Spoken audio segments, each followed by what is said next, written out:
My billionaire parents lost everything. Hi, my name is Sophia, and this is my story. I grinned gently, admiring myself in the mirror of the girls' bathroom. My freshly bought outfit, prim and properly pressed by the help from back home. I watched my perfect face with glee, admiring my looks with bliss. I heard the door open behind me and held back a sigh, turning to face the hapless girl who dared enter the bathroom during my time. It was some girl I couldn't recognize, though this was hardly rare since I didn't recognize many of the girls at school anyway. Still, I sized her up. Wearing the school uniform, there was nothing special about her, from her black hair to her freckled face. Ugh, it made me sick. I sighed and pushed her away as I made my way out of the bathroom. Way to ruin the atmosphere, I said aloud as I left. I sat in the front of the classroom, not to listen, but to feel the gaze of everyone looking at me. I was gorgeous, and I knew it. Everything that my daddy bought me was exactly to my liking, and I loved the attention it brought. From my newly bought purse, to my outfits, to my new mani-pedi, it was amazing to feel all the attention right on me. Miss Johnson, if you wouldn't mind, we're trying to have a class here, the teacher said, his gaze fixed onto me with a stern, cold look.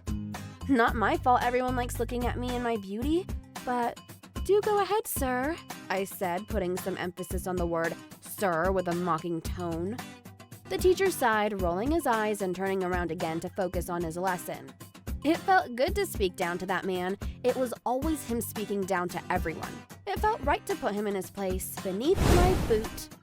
School ended that day and I was escorted out of the school by my butler, Himmel. He was tall, well-built, despite his old age, and he always looked out for me even since I was little.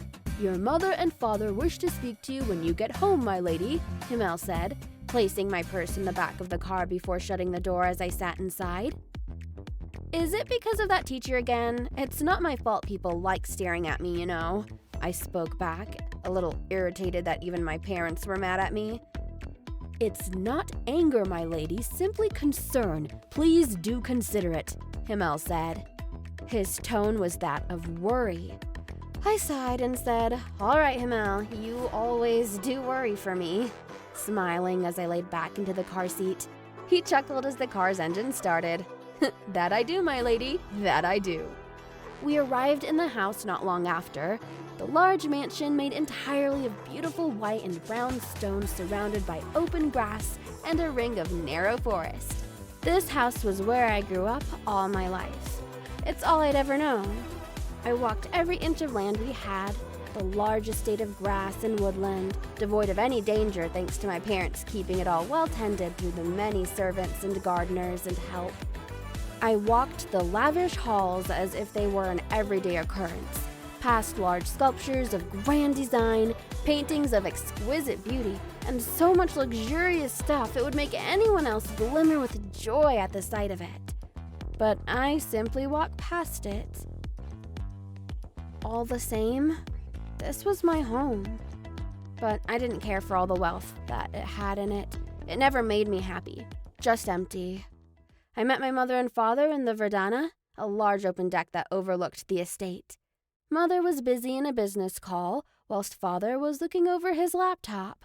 Both had earpieces in their ears, and were too busy to even look up to face me as I arrived, so I did my usual. I sat down, facing them, swung my legs beneath me, and stared at them. Eventually one of them would notice that I came in, and stop what they were doing. This time, it was Mother, looking up from her phone and smiling at me, though only for a moment, as she resumed talking within her business call. She tapped Father on the elbow, and Dad looked up from his laptop, smiling warmly. Hey there, Shortcake. How was school? It was good. I'm guessing I'm in trouble, I said, looking down at my feet, though deep down I felt rather good. They finally noticed me. Trouble? Oh, right, your school. You know you shouldn't, hang on. He stopped mid-sentence and proceeded to look at his laptop again. My heart sank as he began to focus on his work again, acting like I didn't exist. Both of them did this, and I balled my fists as I stood up. All right, I won't do it again, Dad. Don't worry. I said, turning around to head into the house. Behind me, I heard a dismissive, "Oh, that's good, Shortcake, yeah." I held back my tears as I started to slowly go into a sprint, rushing through the many halls of the house. I've had it with them. They always did this, always, working until I had nothing but all this stuff. I tried to stand out. I tried to get them to notice me, but it was never enough. They never did. My eyes stung red as my tears washed my cheeks. Before I knew it, I was sitting in the car that Himel drives me home in. I put the key in and revved the engine, feeling the car come to life beneath me. I put it into drive, remembering what Himel used to tell me when I was younger about driving. I pressed down on the gas pedal, and the car sped forward. The car roared as I lurched back into the car seat. All I could hear was the sound of my heartbeat, the drumming of my ears, the car engine roaring like a beast, and the sound of Himel yelling behind me as I left the estate. I drove for who knows how far, watching the cars drive past faster and faster. I didn't know where I was going, how fast I was going, what I was driving for, but I felt like I needed an out, to be somewhere, anywhere. Through all of the haze, I didn't notice the building, only the yelling of bystanders around me.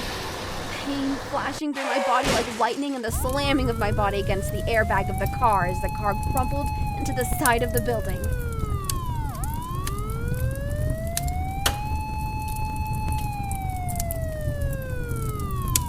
Next thing I knew, I woke up in the hospital, my body bound to the hospital bed with all kinds of tubes and wires, a mask over my face for air.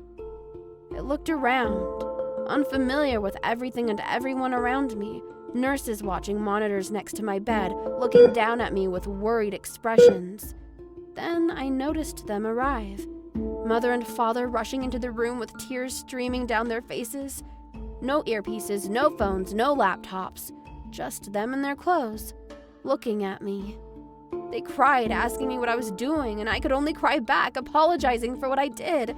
The nurses scolded them for crying and yelling, saying I was still in critical condition and I should be resting. They wiped their eyes and nodded, sitting next to me and holding my hands as I tried to keep calm. Over the next few days, news flew of my accident, and it caused millions of dollars in damages, and before long, lawsuits and issues piled up until not even a month in, we lost almost everything because of me. When I was no longer in critical condition, I spoke to my mother and father.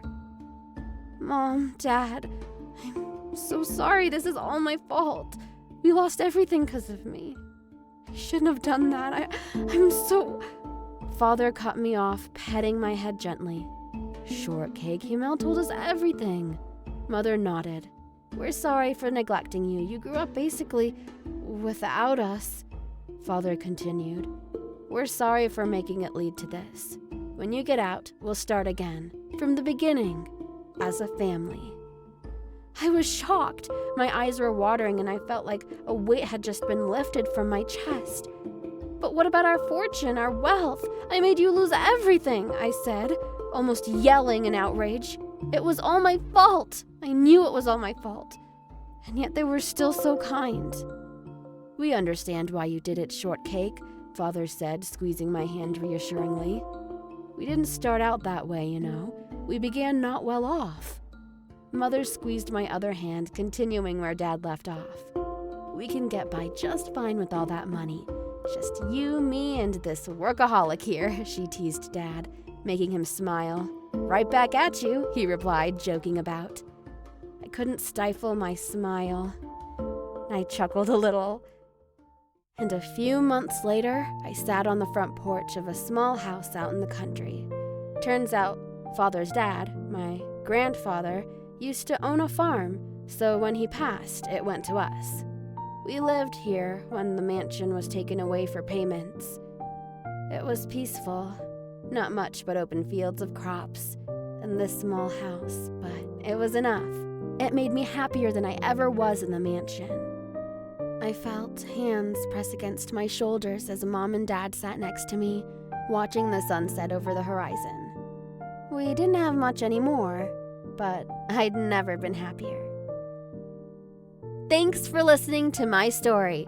If you enjoyed this story, please like it and subscribe to our YouTube channel, Riz's Animations.